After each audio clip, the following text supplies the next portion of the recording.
get with people who think like you, then get with people who can act.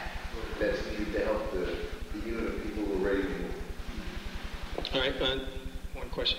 Yeah, you are into computers, and like they say, we are the original computers, right?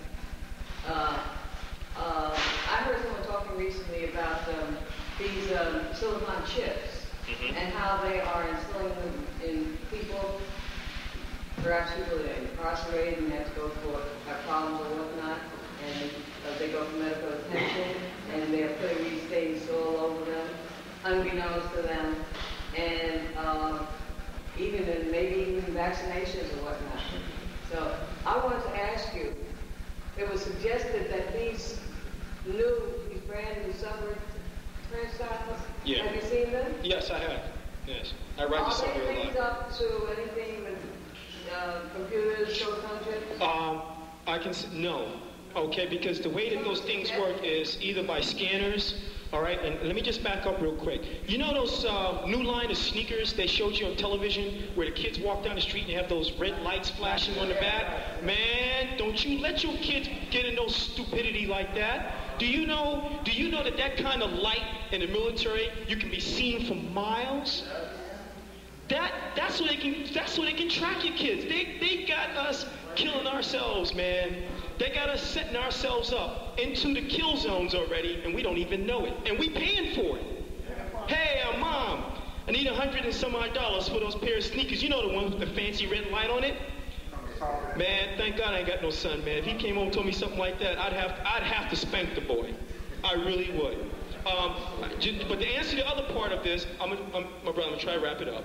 To answer the other part of it, they already was injecting these chips into dogs. Years ago, they have at least 5 million dogs in the United States alone that already had those chips in them already, where they can be, they're tracked by satellite. They already had that. And I had a tape that I loaned a brother here. I think he made a copy of it, called Mark of the Beast. They showed you the supermarkets. They showed you the equipment they already had, the retina eye scanner equipment, identifying the fingerprints of your hand. I mean, you just put your hand on the panel and it reads the prints and say, okay, he's cool, he's one of us, let him in. They already had that stuff in play already. There's a supermarket, it's A&P Supermarket on Staten Island. There is no woman up there at the cash register. Everything is totally automated by the card.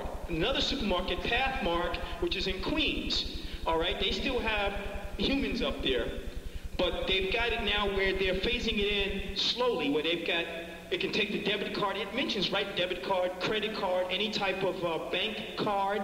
And so you just run the stuff through and you stand there and slide it. But the supermarkets they got in Staten Island, you can't steal a loaf of bread because the scanners is everywhere. So no matter how you try to do it, it's going to get that barcode, man. You put it behind your back, it's going to see it.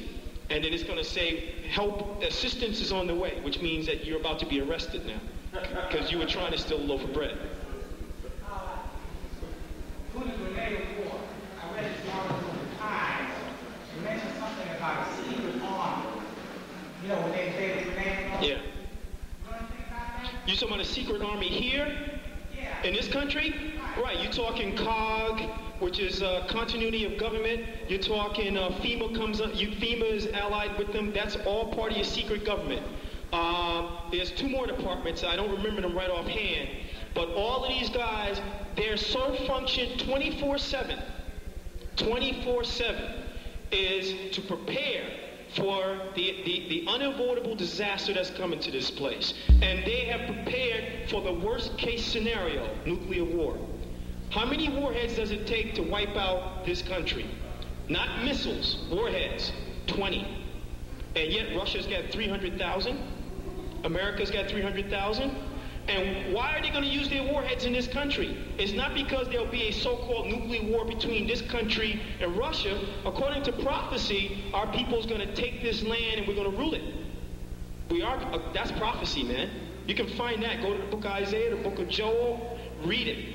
It's telling you, we're going to do it. It tells you that the white people that's here, we're going to find them all out. You know, it says the seed of Esau. So that means if his mama's black and his father's white, we're going to know. We're going to know. Come here, man. You look darker and blacker than me, but put that guy over there on that firewood over there. We're getting rid of your type today.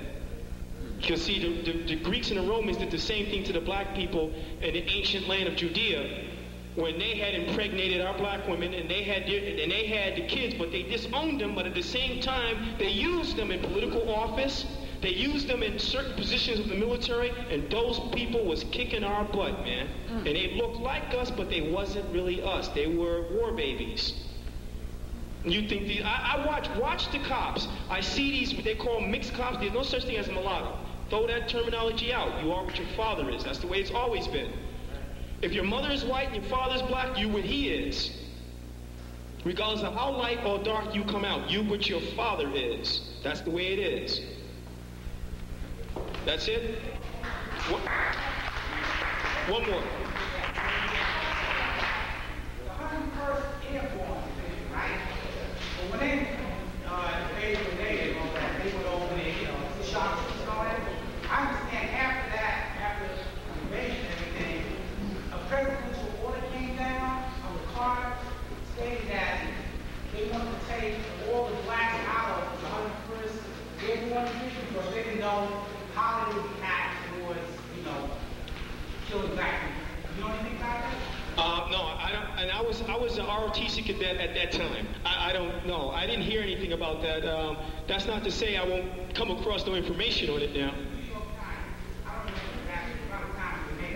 Right. Well, I know one thing right now. They're not so sure whether or not all of the black troops that's in the military now would support going and attacking Africa. But I got to also give you some sad news. There is a large number of blacks in the military who have no qualms in going to Africa and shooting Africans. You need to understand that. They make no bones about it, man. They make no bones about it in riot control. As it relates to the National Guard and Reserve Forces, man, they will come out and crack their own mama in the head. Make no mistake about it. They could be officers, they could be sergeants. And listen, man gets them in there and pumps up and says, look, how does he get people out of the fear? He builds confidence through training, through his form of education, and he makes you rehearse, and that builds confidence, which translates into arrogance. And a lot of our folks are like that. Listen, I almost ran the risk of becoming like that, man. I gotta tell you that. I almost did. Not saying I really, but I remembered I still love my people, man. I treated the Hispanics, all the blacks in my unit, man, because I said, yo, man, we the same people, man. I don't care how much Spanish you speak. You just as black as me, man. And while you're in my unit and I'm your commander, my job is to take care of you, and I will not let nobody step on you. And that's what I did. Let's hear it for Brother Maed.